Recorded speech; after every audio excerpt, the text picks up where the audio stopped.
अस्सलाम वालेकुम जी। सबसे पहले मैं आप लोगों का बहुत ज़्यादा शुक्रिया अदा करना चाहती हूँ जिस तरह कमेंट्स में आप मेरी हौसला अफजाई करते हैं और मेरी रेसिपीज को पसंद करते हैं। आज मैं एक बहुत ही मज़े की चिकन कढ़ाई बनाने लगी हूँ बहुत इजी तरीके के साथ। 1 कप के जितना मैंने ऑयल डाल दिया है कढ़ाई के अंदर और इसके अंदर मैं डाल दूंगी तकरीबन 1 किलो के जितना ये चिकन है, ये इसमें चला जाएगा। बहुत मज़े की ये चिकन कढ़ाई बनेगी। और अब चिकन के साथ ही तकरीबन 1 टेबल स्पून भर के मैं लहसुन और अदरक का पेस्ट डाल दूंगी और 1 टीस्पून भर के लिए इसमें मैं नमक डाल दूंगी ताकि अंदर तक हमारा जो चिकन है वो नमकीन हो जाए। इसको अच्छी तरह एक दफ़ा मिक्स कर लेना है। और यहाँ पे देखें जी चिकन को फ्राई होते तकरीबन 2 मिनट हो गए। अब इसके अंदर मैं डाल दूंगी 3 पाव के जितने टमाटर मैंने दरमियान में से कट कर लिए थे, ये इसके अंदर चले जाएंगे। इसको अच्छी तरह फैला के रख देना है। और यहाँ पे टमाटर डालने के बाद इसको मैं कवर कर दूंगी तकरीबन 5 से 7 मिनट के लिए ताकि टमाटर जो हमारे हैं वो सॉफ्ट हो जाए। तो मैं आपको 5 से 7 मिनट के बाद दिखाती हूँ। और यहाँ पे देखें जी चिकन कढ़ाई को कवर करके रखे हुए मुझे तकरीबन 5 मिनट हो गए हैं।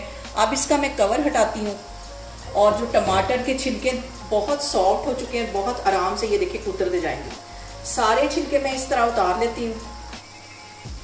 और यहाँ पे मैं चिकन कढ़ाई के अंदर कुछ मसाले ऐड कर दूंगी। तो मसालों में सबसे पहले 1 टीस्पून के जितना ये मैं कुटा हुआ सूखा धनिया डाल दूंगी और 1 ही टीस्पून इसमें मैं जीरे का डाल दूंगी। और इसके साथ ही आधा टीस्पून के जितनी मैं वाइट वाली मिर्च डाल दूंगी। मिक्स कर लेना है इन सारे मसालों को। और अब इसके साथ ही आधा टीस्पून मैं डाल दूंगी हल्दी का और 1 टीस्पून भर के मैं रेड वाली मिर्च डाल दूंगी। सारे मसाले डालने के बाद फिर इसको अच्छी तरह मिक्स कर लेना है।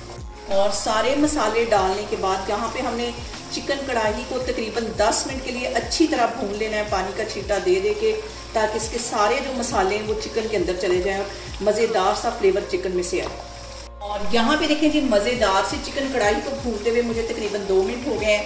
अब इसके अंदर मैं डाल दूंगी आधा टीस्पून की जितना गरम मसाला और आधा ही टीस्पून कुटी हुई काली मिर्च इसमें डाल दूँगी। मिक्स कर लेना इसको। और ये सारी चीज़ें डालने के बाद इसको मज़ीद मैं तकरीबन 8-10 मिनट के लिए अच्छी तरह भून लूँगी। और यहाँ पे मैंने ले लिया 1 पाव के जितना दही और बड़ा टेबल स्पून 1 डालती जाऊँगी और इसको अच्छी तरह भूनती जाऊँगी। थोड़ा थोड़ा करके इसमें दही डालती जाऊँगी तो इसको भूनती जाऊँगी। दही को मैंने अच्छी तरह फेंट दिया था, इसमें गुठली वगैरह नहीं होनी चाहिए। फिर इसकी भुनाई करूँगी तकरीबन 1-1.5 मिनट के लिए। फिर बाकी का दही इसमें डाल दूँगी और अब यहाँ पे मैं बाकी का भी सारा दही इसमें डाल दूंगी। और यहाँ पे देखें जी दही डालने के बाद चिकन कढ़ाई को भूनते हुए मुझे तकरीबन 5 से 7 मिनट हो गए और मज़ेदार सी इसकी जो ग्रेवी है यहाँ पे तैयार हो गई है। वैसी ही चिकन कढ़ाई हमारी बनी है जैसे कि हम बाज़ार से लेके खाते हैं। अब इसके अंदर मैं डाल दूंगी तकरीबन 2 टेबल स्पून के करीब ये डिब्बे वाली क्रीम, ये इसमें चली जाएगी।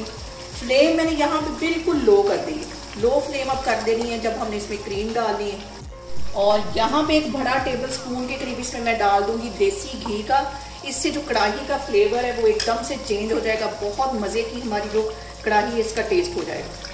और यहाँ पे देखें जी चूल्हा मैंने बंद कर दिया है। अब इसके अंदर 2 सब्ज़ मिर्चें कटी हुई ये इसके अंदर मैं डाल दूंगी। और चिकन कढ़ाई हमारी यहाँ पे तैयार है। आप लोग इसको लाजमी ट्राई करें और मुझे कमेंट्स में बताएं कि आपको मेरी रेसिपीज़ कैसी लगती हैं। और मेरी वीडियोस को ज़्यादा से ज़्यादा शेयर करें और मुझे सब्सक्राइब करें और अपना बहुत सारा ख्याल रखें। इंशाल्लाह ताला मैं एक और वीडियो में आपके सामने आऊँगी। अल्लाह हाफिज़।